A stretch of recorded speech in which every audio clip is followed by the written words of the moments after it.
Yesterday, we learned that the economy lost another 651,000 jobs in the month of February, which brings the total number of jobs lost in this recession to 4.4 million.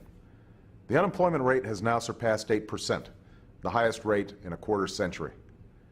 These aren't just statistics, but hardships experienced personally by millions of Americans who no longer know how they'll pay their bills or make their mortgage or raise their families.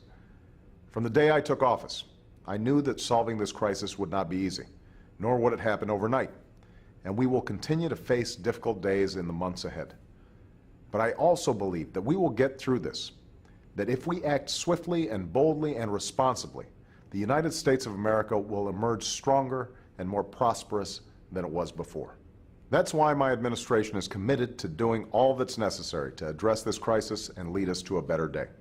That's why we're moving forward with an economic agenda that will jumpstart job creation, restart lending, relieve responsible homeowners, and address the long-term economic challenges of our time, the cost of health care, our dependence on oil, and the state of our schools.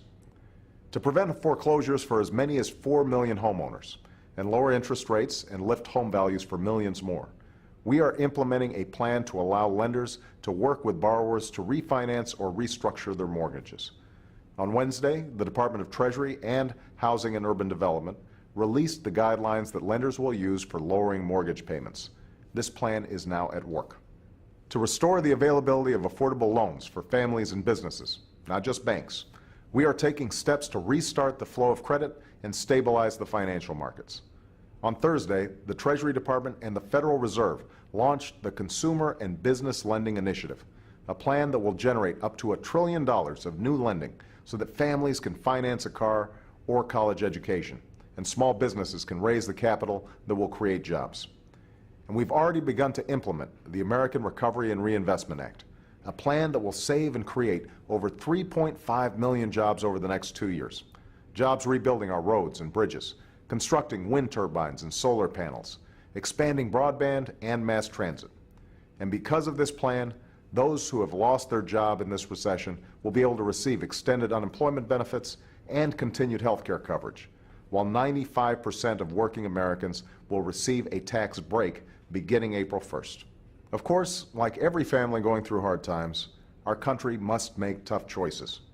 In order to pay for the things we need, we cannot waste money on the things we don't. My administration inherited a $1.3 trillion budget deficit, the largest in history.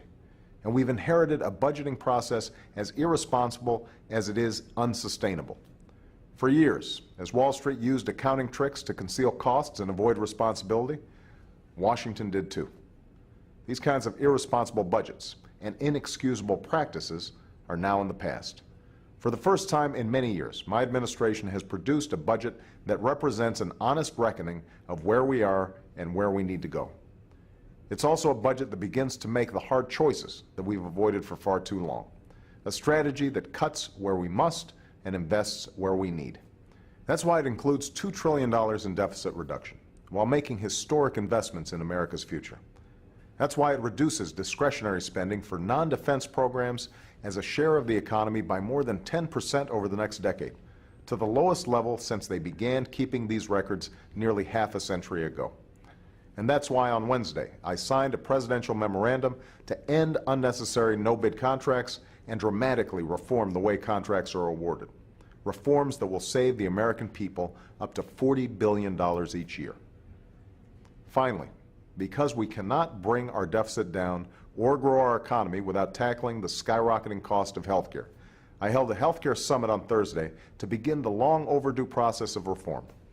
Our ideas and opinions about how to achieve this reform will vary, but our goal must be the same: quality, affordable health care for every American that no longer overwhelms the budgets of families, businesses, and our government. Yes, this is a moment of challenge for our country, but we've experienced great trials before. And with every test, each generation has found the capacity to not only endure, but to prosper, to discover great opportunity in the midst of great crisis. That is what we can and must do today. And I'm absolutely confident that is what we will do. I'm confident that at this defining moment, we will prove ourselves worthy of the sacrifice of those who came before us and the promise of those who will come after. Thank you.